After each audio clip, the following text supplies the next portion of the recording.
Hi guys, welcome back to విద్యా stories. వీడలేని ఆశ, చేరలేని బంధం. 55వ భాగం. అనుమానాలు, ఆవేశాలు, ఎవరికీ తెలియని రహస్య అడుగులు. ఒకవైపు రవీంద్రతో తాళు కట్టించుకొని తీరాననే పట్టుదలతో వీణ విసురుతున్న సవాల్. మరోవైపు ప్రతి అడుగును అబ్జర్వ్ చేస్తూ కాపలా కాస్తున్న జై. కానీ వీణ చేసిన ఆ ఒక్క పిచ్చి ప్లాన్ పెళ్లి చూపుల మండపంలో ఊహించని పెద్ద ట్విస్టుకు దారితీసింది. జై అనుకుని వీణ చేసిన ఆ పని వల్ల అందరి ముందు పెళ్లి కొడుకు తరపు వాళ్ళు ఏమనుకున్నారు? ఢిల్లీ నుంచి వచ్చిన ఆ పవర్ఫుల్ పెద్ద ఆయన ఇచ్చిన ఆశీర్వాదం వెనుక దాగున్న అసలు నిజమేంటి? నాయుడుపల్లె చేరుకునేలోపు వీణ అనుకున్నది సాధిస్తుందా, లేక జై పన్నిన వ్యూహంలో చిక్కుకుంటుందా? వ్యామోహం పొరపాట్ల నడుమ సాగే వీడలేని ఆశ, చేరలేని బంధం ఎపిసోడ్ 55కు స్వాగతం. శారద చూస్తుందని వీణ చెయ్యి తీయమన్నట్లు రవీంద్ర డక్కులో మోచేత్తో చిన్నగా పొడవబోయి గట్టిగా పొడిచింది. దాంతో రవి ఎగిరిపడ్డట్టుగా కదిలి హం అని మూలిగాడు. జై కోపంగా, అనుమానంగా ఏంటి అని చూశాడు. అది అమ్మ కూర్చోవడానికి కాస్త జరగబోతుంటే పక్క ఎముక పట్టేసింది అని రవి చెప్పాడు. ఏంటి జై కోప్పడుతున్నాడు అని శారద వచ్చి కూర్చుంటూనే అడిగింది. విషయం చెప్పారు. నొప్పిగా ఉందా? మొన్న బైక్ మీద ఇంటి ముందరే స్కిడ్ అయ్యావుగా, అప్పటి నుంచి నొప్పిగా ఉందా? హాస్పిటల్కి వెళ్దామా అని అడిగింది శారద. పర్లేదు మమ్మీ, ఇంతకుముందు ఒకసారి ఇలాగే పట్టేసింది అని రవి నొప్పి భరిస్తూ అబద్ధం చెప్పాడు. ఫ్రంట్ సీట్లో కూర్చుంటావా? ఇక్కడైతే కాస్త వెనక్కి వాలి కూర్చున్నట్లు ఉంటుంది అని అడిగాడు జై. పర్లేదులే డ్రైవర్, నువ్వు కారు పోనివ్వు అని చెప్పాడు రవి. అతనికి ఏదో డౌట్ వచ్చినట్లుగా ఉంది. వీణ వాలకం, వీణ పెదాలు బిగపట్టి నవ్వడం గమనించాడని వీణకు అర్థమైంది. అది బయటకు కనపరచకుండా జై ప్రతిసారి శారదతో కావాలని ఏదో మాట్లాడుతూ వెనక్కి తిరిగి చూస్తున్నాడు. వీణ జైని తిట్టుకుంది. ఇతడికి వచ్చిన నష్టం ఏంటి?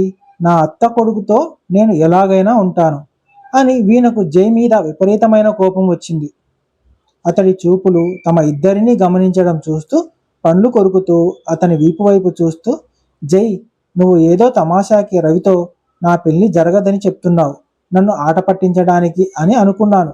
నీ వాలకం చూస్తుంటే నిజంగానే నువ్వు మా పెళ్లికి అడ్డుపడేలా ఉన్నావని అర్థమవుతోంది. ఈ విషయంలో నువ్వు నిజంగానే నాతో ఛాలెంజ్ చేసి ఉంటే మాత్రం ఆ ఛాలెంజ్లో నేనే విన్ అవుతాను. మేమిద్దరం తిరిగి హైదరాబాద్కి వచ్చేసరికి రవీంద్రతో తాళి కట్టించుకొని వచ్చేస్తాం. నువ్వు మాకు కాపలా ఈ ఫంక్షన్ వరకే కదా, కడప నుంచి హైదరాబాద్ వెళ్ళిపోవాలిగా నువ్వు. రేపు మార్నింగ్ 11 గంటలకి కోర్టులో నీకు హియరింగ్ ఉంది. నువ్వు తప్పక వెళ్తావు. అది ఫైనల్ జడ్జిమెంట్. నాయుడుపల్లె చిన్న నానమ్మ ఊరికి నువ్వు రాలేవు. అప్పుడేం చేస్తావు? నీ ఆత్మను ఇక్కడ కాపలా పెట్టి వెళ్తావా? నైట్ అంతా రవీంద్రతోనే టైం స్పెండ్ చేస్తాను అని తన పరిస్థితి మర్చిపోయి కసితో గొనుక్కుంది. దట్ ఈస్ వీణారెడ్డి అని చివర్లో తన పేరు వీణారెడ్డి అని కన్నింగా తల పైకెత్తి ఎవరి వైపు చూస్తూ నవ్వింది. ఆమె కళ్ళకు అక్కడ జై కనిపిస్తున్నాడు. కానీ ఆమె చూసింది పెళ్లి కొడుకుని ఆమెకు తెలియదు.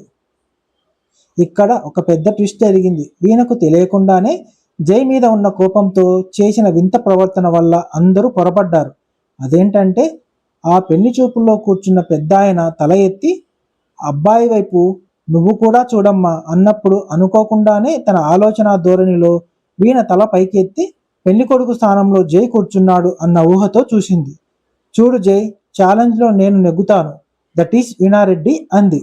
దానికి ఒక్క క్షణం ముందు అబ్బాయి వైపు చూసి, నీకు నచ్చితే నీ జడ ముందుకు వేసుకొని నీ పేరు చెప్పమ్మా అని అడిగారు పెళ్లి కొడుకు తాతయ్య.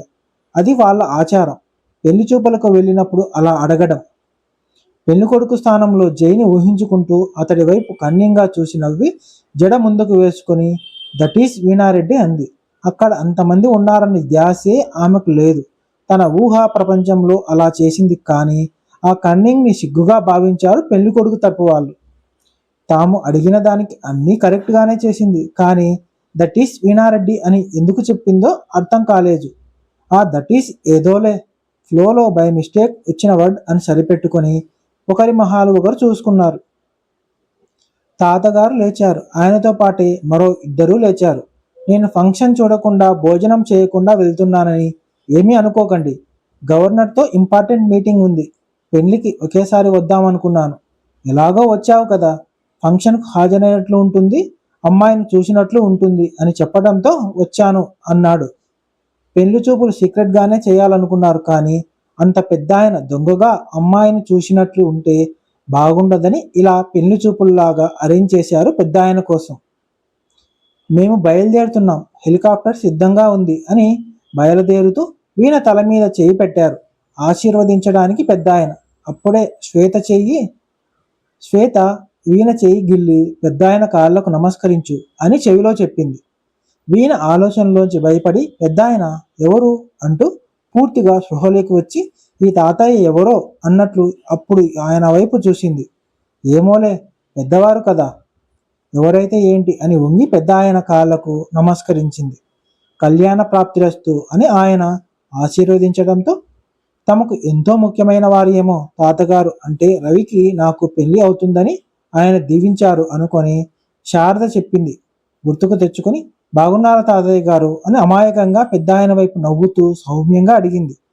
ముందంతా పలకరించకుండా ఇప్పుడు పలకరించడం ఏంటా అని కొంచెం ఆశ్చర్యపోయినా వీణ పలకరింపు, నవ్వు, ఆ చూపు పెద్ద ఆయన మనసులో ఇక తన మనవడికి కాబోయే భార్యే అని ఫిక్స్ అయ్యేలా చేశాయి. ఆయన ఆనందంగా నవ్వి, మనవరాలికి నేను ఇప్పుడు గుర్తొచ్చానన్నమాట అని నవ్వి, మళ్ళీ కలుద్దాం తల్లి, టైం అవుతోంది అని చేతి వాచ్ చూసుకొని వీణ చెంప తట్టారు. మనవడు తరువాత నీతో మాట్లాడతాడు, చెబుతాడు అని పెళ్లి కొడుకును చూపించాడు.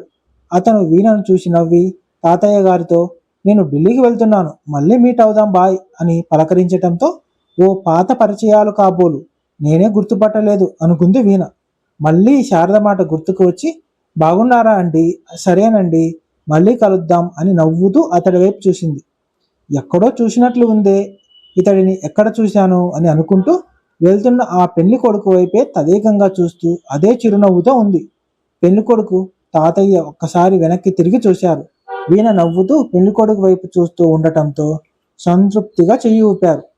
పెళ్లి కొడుకు వైపు చూసింది తాతగారు. పెళ్లి కొడుకు వైపు చూస్తోంది. తాతగారు బై చెప్పింది చూడలేదు.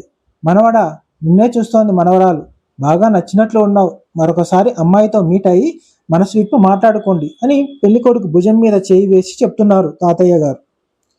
పెళ్లి కొడుకు కూడా మరొకసారి వీణకు చెయ్యి ఊపాడు. అతను చెయ్యి ఊపడంతో వీణ కూడా తప్పనిసరిగా చెయ్యి ఊపింది. తరువాత వారు కనుమరుగయ్యారు. శ్వేత వీణను లోపలికి తీసుకెళ్ళింది. వదిన, వాళ్ళు ఎవరు అని అడిగింది. వినిపించుకోనట్లు, నేను వాష్రూమ్కి వెళ్ళి వచ్చేలోపు పాప నిద్రలేపు అని వీణ చెప్పి వాష్రూమ్కి వెళ్తే శ్వేత వెళ్ళింది. ఎవరో ఏంటో అందరూ పలకరిస్తారు, వరుసలు తెలియవు, ఎవరేంటో వాళ్ళ వరుసకు ఏమవుతారో అని ఇంటికి వెళ్ళాక అత్తయ్య వివరంగా తీరుబడిగా తర్వాత చెప్తుంది. అంతవరకు సస్పెన్స్. వీళ్ళు ఎవరో మరోసారి ఏదైనా ఫంక్షన్లో మీట్ అయినప్పుడు తెలుస్తుంది అని వరుసలు పెట్టి పిలుస్తుంది వీణ. ఆ తాతయ్య తల మీద చెయ్యి పెట్టి ఆశీర్వదించాడు. అంటే చాలా దగ్గర బంధువే ఉండొచ్చు. నా మనవడు నీతో మాట్లాడతాడు తర్వాత అన్నాడు. అంటే బంధుత్వం వరుసలు ఏంటో అతను చెప్తాడు కాబోలు అని ఆలోచిస్తోంది. పాప నోట్లో వేలు తీసింది. దాంతో పాప కదిలి మళ్ళీ నోట్లో వేలు పెట్టుకొని అటువైపు తిరిగి పడుకుంది. అక్కడ వీణకు పెళ్లి చూపులని రవీంద్రకు తెలియదు. జయవర్ధన్కు, శారదకు, రాఘవరెడ్డికి మాత్రమే తెలుసు. పెళ్లి చూపుల కార్యక్రమం శ్వేత అత్తమామల తరపు బంధుత్వం కనుక వాళ్లే ఈ సంబంధం చెప్పారు. అలా వీణకు తెలియకుండానే ఈ పెళ్లి చూపులు జరిగిపోయాయి. ముందుగా చెప్తే ఎవరో ఏంటో తెలియకుండానే తనకు పెళ్లి చూపులని చెప్పి జరిపిస్తే ఒప్పుకుంటుందో లేదో, అందుకే ముందుగా అబ్బాయిని పరిచయం చేయించి వారు ఎవరో ఏంటో తెలియజేసి ఆ బంధుత్వం, అంతస్తు అన్నీ వివరించాక చెబితే బాగుంటుంది అనుకున్నారు. కొన్ని కారణాల వల్ల తన ఇంటి కోడలుగా చేసుకోలేకపోయినందుకు తన అంతస్తుకు తగ్గ సంబంధం చేస్తే కానీ న్యాయం చేసినట్లు ఉండదని శారద, రాఘవరెడ్డి అభిప్రాయం. పాపను నిద్రలేపింది. పాప కొత్త మొహాన్ని చూసి నిద్రకళ్ళతో ఏడవడం మొదలుపెట్టింది. శ్వేత గబగబా బయటకు వచ్చి, చివర అనుకుంటున్నావు, నల్ల డ్రెస్ అత్త అని చెప్పింది. టక్కున ఏడుపు ఆపి వీణను పరీక్షించి చూస్తోంది పాప. వీణ నల్లగౌను వేసుకొని కోర్టుకు వెళ్తున్నప్పుడు ఆ పాప చూసింది. ఆ పాపకు గుర్తొచ్చినంత వరకు 3 సార్లు అలాగే చూసింది. అందుకే పాప వీణను నల్ల డ్రెస్ అత్త అని పిలిచేది. పాప ఇంకా నిద్రమత్తులో ఉండటంతో ఏడుపు ఆపలేదు. వీణ వైపు ఒక్క నిమిషం ఏడుపు ఆపి చూసి మళ్ళీ ఏడవటం మొదలుపెట్టింది.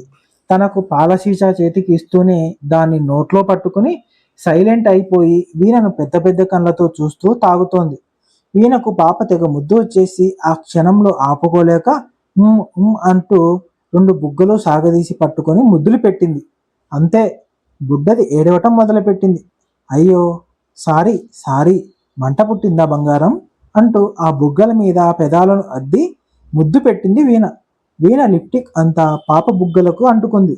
దేవుడా, నువ్వు ఉన్నావే అంటూ శ్వేత ముందు తన బుగ్గ పట్టుకుని సాగదీసి తర్వాత పాప బుగ్గలు తుడిచేస్తూ పాపను సముదాయించింది. మళ్ళీ వీణకు లిప్టిక్ ఇచ్చింది వేసుకోమని. తర్వాత పాపను రెడీ చేసి ఇద్దరు బయటకు వచ్చారు. వీణ అసలు మేకప్ వేసుకునేది ఏమీ తెచ్చుకోలేదు. వీణకు మేకప్ వేసుకోవడమే ఇష్టం ఉండదు, న్యాచురల్గా ఉండటం ఇష్టం.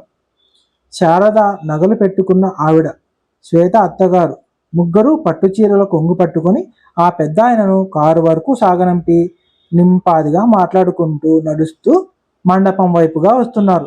అది చూసిన వీణ, ఆయన చాలా ముఖ్యమైన వ్యక్తిలా ఉన్నారే, అంత ఇంపార్టెన్స్ ఇస్తున్నారు. ఆ పెద్ద ఆయన అమ్మ బంధువా, నాన్న తరపు బంధువా అని అడిగింది శ్వేతను. నాయుడుపల్లె నుండి హైదరాబాద్కు వచ్చేసరికి రవీంద్రతో తాళి కట్టించుకుంటాను అని మనసులో జై మీద ఛాలెంజ్ చేసుకున్న వీణ రవీంద్రతో తాళి కట్టించుకొని హైదరాబాద్కు వస్తుందా? ఆ పెళ్లి చూపుల విషయం వీణకు తెలుస్తుందా? నాయుడుపల్లిలో ఏం జరుగుతుంది? నెక్స్ట్ ఎపిసోడ్లో తెలుసుకుందాం.